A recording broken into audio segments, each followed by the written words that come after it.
அல் குர்ஆனை எந்த மாதிரி டோனில் நம்ம ஓதணும் அப்படிங்கிறது குறித்து ஹதீஸ்கள் கூறுபவை.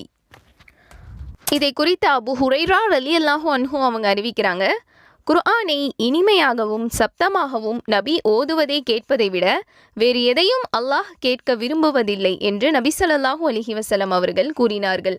சுப்ஹானல்லாஹ்.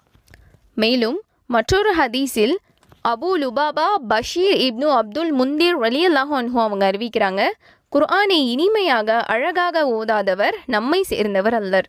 மற்றொரு ஹதீஸில் அபு மூசா அல் அஷ்அரி ரலியல்லாஹு அன்ஹு அவங்க அறிவிக்கிறாங்க, அபு மூசாவே, நீர் நபி தாவூத் அலைஹி வஸல்லம் அவர்களின் குடும்பத்தினரின் இசை கருவிகளில் ஒரு இசை கருவியை கொடுக்கப்பட்டுள்ளீர், அதாவது இனிய குரலில் கொடுக்கப்பட்டுள்ளீர் என்று என்னிடம் நபி ஸல்லல்லாஹு அலைஹி வஸல்லம் அவங்க சொல்லியிருக்காங்க. அதாவது தாவூத் நபி போல அபு மூசா ரலி அவங்களும் குர்ஆன் ஓதுவதை பற்றி நபி